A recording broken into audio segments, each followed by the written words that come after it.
La hora estilar ha llegado. Por eso te traemos la entrevista del día en tu distrito informativo.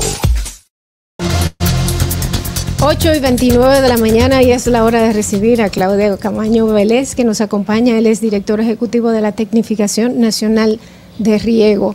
Está con nosotros. Es muy agradable tenerte temprano en la mañana y poder entrevistarte. Muy buenos días. Muchas gracias, Dolphy, y a todo el equipo. De verdad que me siento muy honrado y orgulloso de estar aquí. Gracias, de verdad. Bueno, Claudio, tienes un tema que es, o a tu cargo, un tema que es súper importante, porque aquí usualmente tenemos dos extremos. Uno, cuando tenemos sequía, que no hay agua por parte, y lo sufrimos nosotros los que somos agricultores, y tenemos familia. La gente va a decir que yo no soy agricultora, pero sí, mi familia. Y lo otro es el exceso de agua cuando tenemos las lluvias. Entonces, desde... ¿cuál es ustedes ya tienen un estudio, una data o una base establecida de qué pasa, por qué tenemos esas situaciones y cómo se puede mejorar? Sí, fíjate, en la República Dominicana nosotros somos muy dichosos con el tema agua. Y quiero partir con esto antes de tal vez entrar ya en cifras preocupantes, ¿no? Okay. Vamos a tratar de empezar con algo positivo, con una parte optimista. Miren, lo único que un Estado no puede cambiar, que un país no puede cambiar, no importa si modifica la Constitución, las leyes, lo único que no puede cambiar con respecto al agua, hay una sola cosa. Me imagino que ustedes sabrán cuál es. El tiempo, la lluvia, ¿no? ¿Verdad? El clima, la pluviometría, el agua que cae del cielo. Eso no se puede cambiar. Eso es un tema del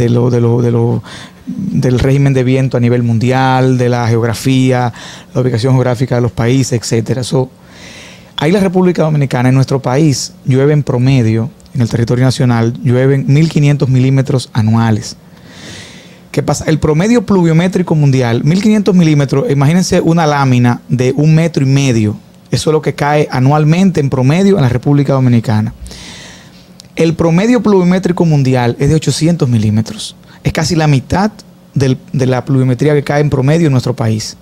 Solamente la única zona del mundo que nos supera en pluviometría es la región amazónica, en América del Sur. ¿En serio? Y nos supera apenas por 100 milímetros, por menos una cuarta. Cuando es más grande que nosotros. Entonces yo entiendo...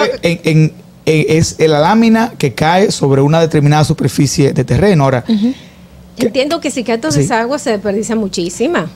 Mire, nosotros no deberíamos, la República Dominicana no debería tener problema de agua. Al contrario. Nosotros deberíamos poder estar exportando agua, literalmente agua a las islas, todas esas islas del Caribe, que no tienen ríos, no tienen acuíferos. Nosotros pudiésemos estar exportándole agua, y además de agua también nosotros pudiésemos estar exportándole alimentos al mundo. Pero ¿por qué no lo hacemos? No tenemos la técnica, la preparación, los conocimientos. ¿Qué falta entonces? ¿Qué pasa? Miren, nosotros hemos llevado una política con respecto al agua, que fue una política establecida en gobierno de cuando Ulises Herol, Lili, Horacio Vázquez, que es una política de incrementar la disponibilidad de agua, o sea, la oferta de agua, en lugar de eficientizar la demanda.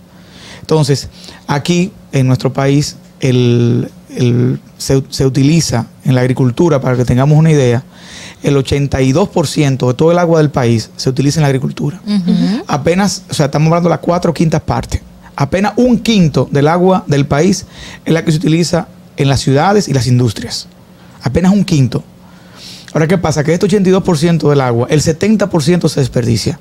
Entonces, eso quiere decir que estamos desperdiciando en la agricultura cerca del 55% del agua nacional aprovechable. ¿Y qué hay que hacer para poder aprovechar eso? ¿Y por qué es eso? Porque aquí apenas el 10% de los campos de cultivo de nuestro país cuentan con sistemas de riego eficientes.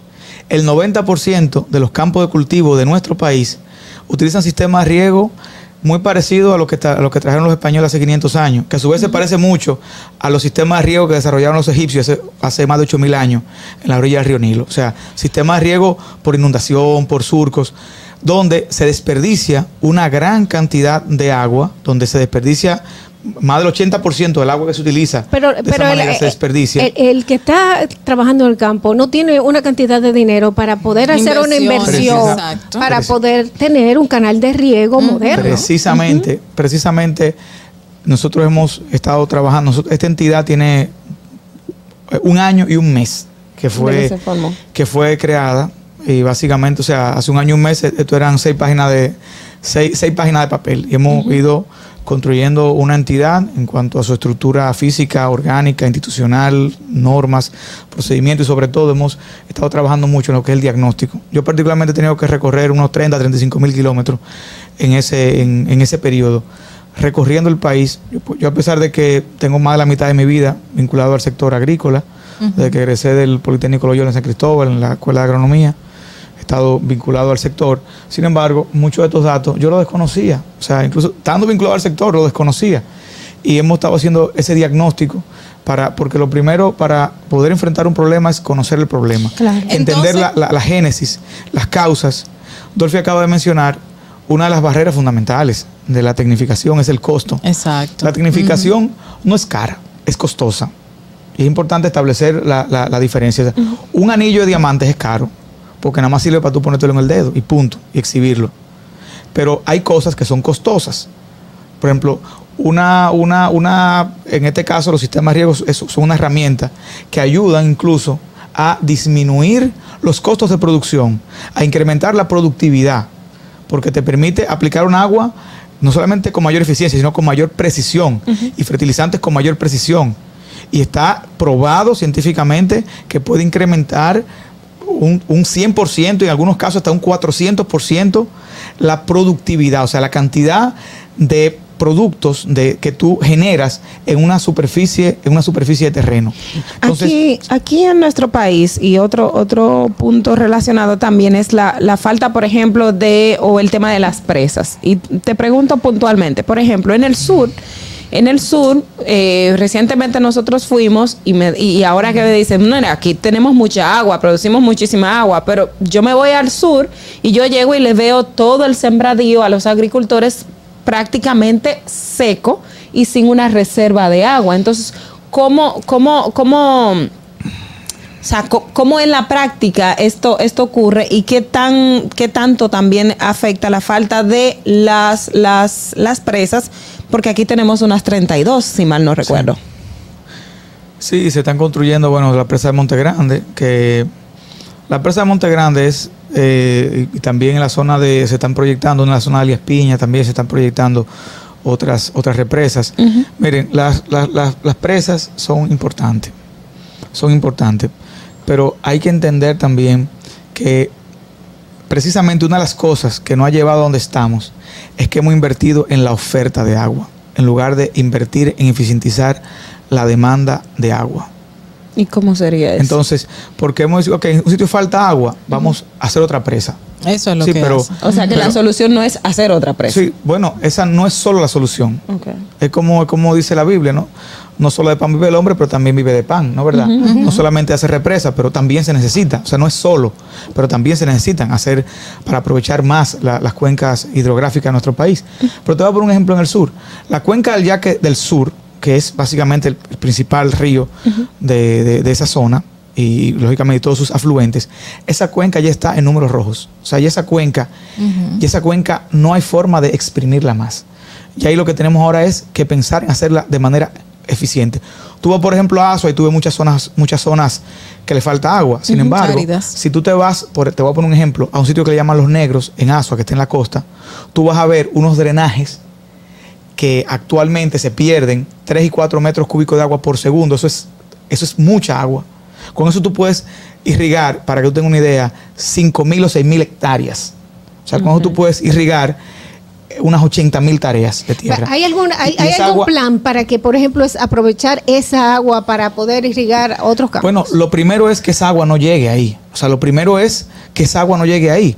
Porque lo primero es que esa agua tú tienes que eficientizarla. Tú puedes reusarla. Particularmente esa agua llega con unos buenos niveles de conductividad. O sea, llega un agua todavía en buena calidad. En buena calidad. Pero pero lo fundamental es que esa agua no llegue en esa cantidad, que podamos eficientizarla. Porque ¿qué pasa con el agua que se desperdicia? El agua que se desperdicia, además de desperdiciar agua, tú estás también generando la degradación de los suelos por arrastre de las partículas de suelo. O sea, el agua arrastra el suelo y va haciendo que el suelo se pierda, se degrade. Y eso es lo más nefasto, eso es lo peor. Porque un suelo toma miles de millones de años en formarse, miles de millones de años. Y esa degradación hace que ya la humanidad no va a volver a ver ese suelo. Entonces, pero también las sales minerales, o sea, los fertilizantes. Los fertilizantes son sales, se diluyen en el agua para que la planta lo asimile. Pero así como se diluye en el agua también los diluye y los arrastra y los lleva a los drenajes. Entonces, esos fertilizantes que le cuestan tanto al productor terminan perdiéndose y contaminando las aguas. O sea, lo que para el productor es un dinero, es un costo, se convierte en un tóxico, en un contaminante de las aguas. Hablando de costos y volviendo al sistema de riego, sí, ya que tenemos esa gran cantidad de productores que utilizan esto de manera tan rudimentaria y que seguro lo aprendieron así con los padres de sus padres y sus padres y no tienen esa, no digamos el dinero, sino la capacidad, los conocimientos para esto, ¿cómo ustedes están haciendo para llegar a ellos para que cambien este sistema y no se desperdicien? Mira, nosotros hemos identificado 3 barreras fundamentales en la tecnificación: la cultural, la técnica y la económica. La cultural que son grandes las tres. La cultural es la más difícil. La cultural es la más difícil de todas, porque es un tema, como tú dices, un tema generacional. Afortunadamente en nuestro país la barrera cultural se ha ido venciendo, porque aquí los sistemas de riego tecnificado tienen en algunos casos 50 años, 40 años. O sea, ya los productores, muchos productores conocen y saben que eso funciona. No saben cómo funciona, pero saben que funciona. Y ya solamente eso es importante, porque eso puede tomar generaciones. Entonces, ahí hemos identificado que esa barrera cultural hasta cierto punto se ha ido rompiendo en nuestro país. Pero queda la barrera técnica y la barrera económica. Ok, yo sé que eso funciona, pero no sé cómo funciona. Si me lo instalas, aunque me lo regales, lo voy a dañar porque no sé cómo funciona.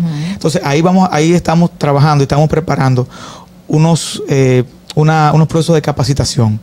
De hecho, lo vamos a hacer incluso de la mano, tanto con nuestro personal técnico, como también con las mismas empresas suplidoras de esas tecnologías, que tienen técnicos muy, muy bien formados, que se han ido a formar a Holanda, a Israel, a España. O sea, muy bien formados.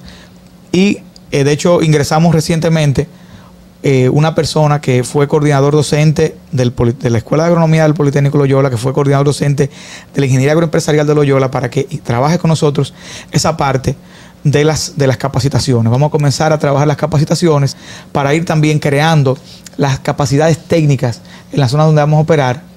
Pero también hay otra barrera. La de costo. La económica, ¿no, verdad? ¿Qué banco?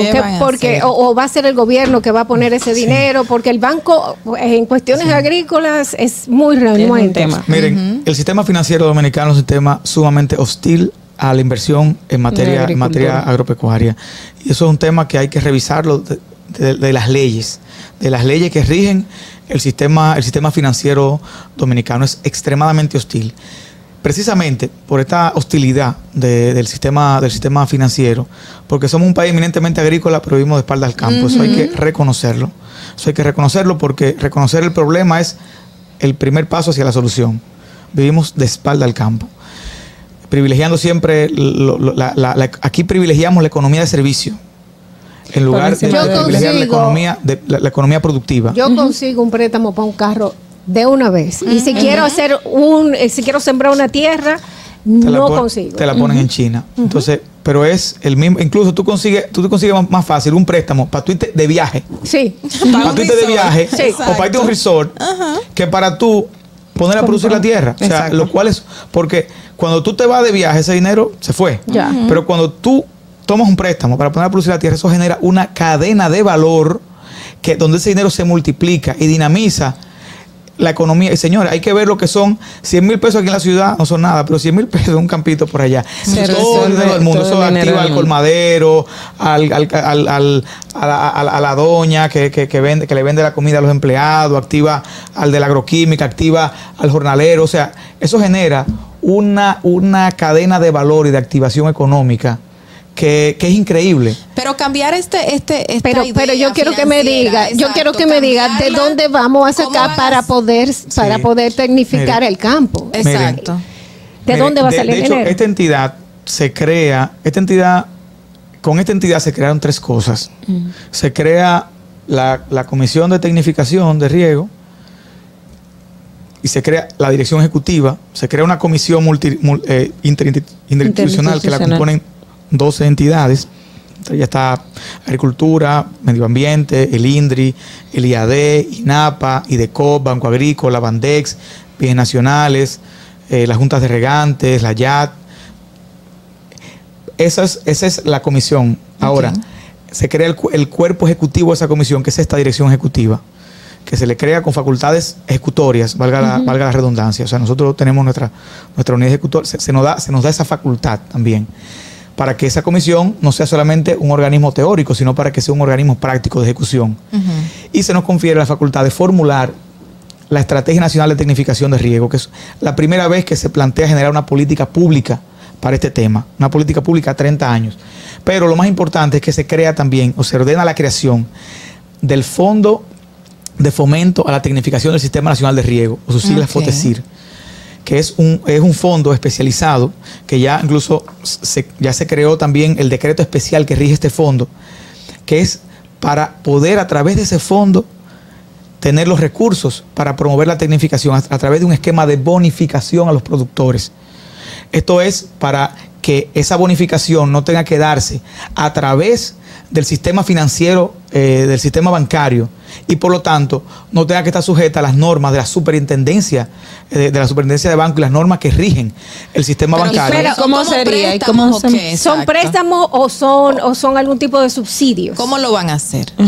Pudiésemos decir que son unos subsidios, pero son unas bonificaciones no reembolsables, en la cual el productor no tiene que reembolsar esto, que en algunos casos, en el caso de los pequeños productores, esto va a poder llegar hasta un 80% del costo del sistema, pero donde el productor se obliga durante un periodo de 10 años a utilizar ese sistema, a no venderlo, a no enajenarlo, a darle el mantenimiento. O sea, le instalan vamos a decirlo así, en términos prácticos, se necesita el sistema de riego.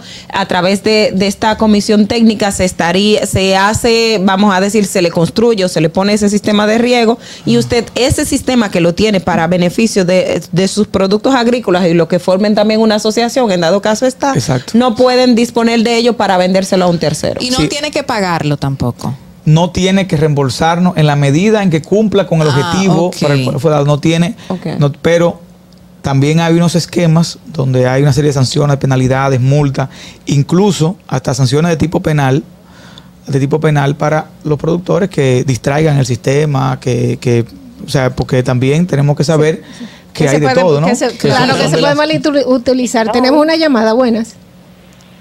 Buenos días, muchas bendiciones. Hola, cariño. Saludarte desde la zona universitaria marítima. Hola, Marilyn. Quiero hacerle una pregunta, por favor. ¿Usted tiene conocimiento de unos organismos que creó la Organización Mundial de la Salud, que son unos objetivos de desarrollo sostenido, que es para mantener limpios las playas, los ríos y todos esos asuntos? Últimamente hemos visto que hay una inconsciencia del cuidado de los ríos, de las playas y todo eso. ¿Usted cree que se logre aquí eso con lo de cuidado que somos? ¿Usted cree que eso se lleve a cabo? Gracias, María. Por favor. No, pero aquí, mire, la mayoría de la basura de la playa no sale de la playa, sale de las comunidades que están en la ribera de los ríos. Y eso, ahí hay que aplicar, hay dos cosas.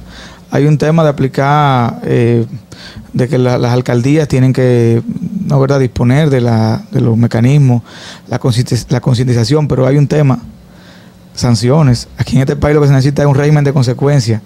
El dominicano no es sucio, porque el dominicano cuando va a Holanda o cuando va a Estados Unidos, cuando va, es limpiecito, es increíble. Es increíble. El mismo tipo que aquí tira la basura en la calle, cuando va ya no la tira, pues si la tira, sabe lo que le pasa. La sanción. Nosotros aquí lo que tenemos que, este país, aquí hay que imponer un régimen de consecuencia. Eso es lo que le hace falta a este país. Aquí es más que un tema de cultura, que hay que trabajar la cultura y la conciencia. Es un tema de de régimen de consecuencias. En todos los sentidos aquí aplica un régimen de consecuencias. Yo quiero retomar el punto que hablabas con relación a que podría ser el subsidio. ¿Ustedes han cuantificado qué le cuesta, como planteaba Adolfi, a un agricultor invertir en tecnificación para su sistema de riego, para la producción agrícola? Mira, dependiendo del tipo de sistema que el productor tenga, el tipo de cultivo y todo eso, pero un sistema, por ejemplo, de riego de alta calidad que le pueda tener una vida útil superior a los 10 años para un productor, un sistema de riego que anda entre los 25,000 pesos, 35,000 pesos por tarea. Por tarea. Por tarea, sí. Por tarea. Por eso la tecnificación y además y sobre todo ahora con todo el tema del petróleo y todo eso, también pues esas materias primas aumentan de precio, pero esa es una inversión que es recuperable en la mayoría de los rubros, es recuperable incluso en el primer año, pero además de que es recuperable en el primer año, volvemos a lo mismo, el productor no, a través de este esquema de bonificación, lo que tiene es que ¿Cuál es el objetivo que el productor tiene que hacer? Utilizarlo. Exacto. Utilizarlo. ¿Y cómo el productor puede llegar a donde ustedes y decirle, yo quiero poner este sistema de tecnificación? O ustedes van a llegar a ellos, Mira, nosotros vamos a llegar a los productores. Nosotros, de hecho, realmente ahora estamos en una fase de ordenar la casa. Estamos creando todo lo que tiene que ver incluso hasta con la infraestructura física de la entidad, la estructura orgánica, los manuales, reglamentos, toda esa parte. Estamos trabajando hacia el interno ahora mismo. Nosotros esperamos este año ya comenzar a trabajar hacia el externo, comenzar a desarrollar proyectos de tecnificación. Y eso va a ser a través de esquemas de convocatorias. Se van a hacer convocatorias. Entonces, en esas convocatorias, ahí se establecen las bases.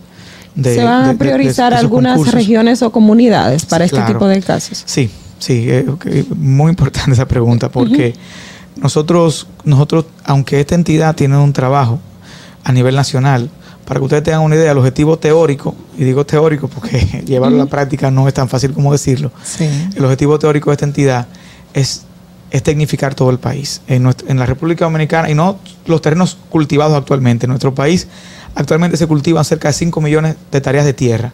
Sin embargo, en nuestro país hay 12 millones de tareas de tierra cultivables.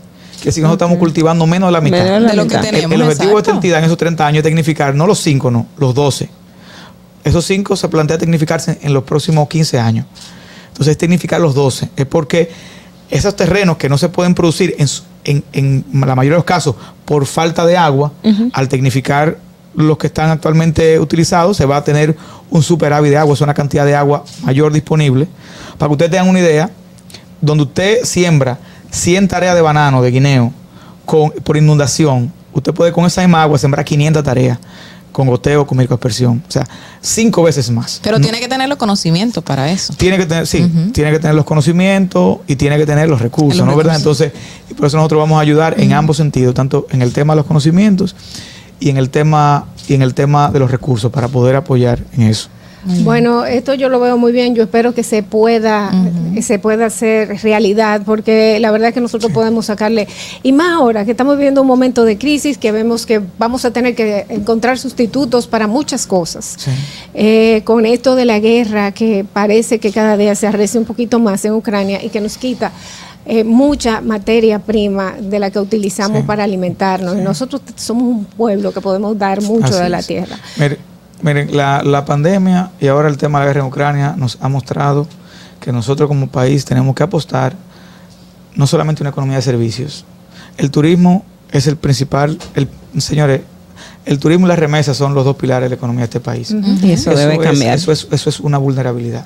Totalmente. Eso es una vulnerabilidad porque dependemos de 2 sectores flacos de la economía. Y eso lo vimos en la pandemia, en una situación de incertidumbre mundial, lo primero que la gente recorta es el ocio, o sea, el gasto en ocio, en paseos, en viajes.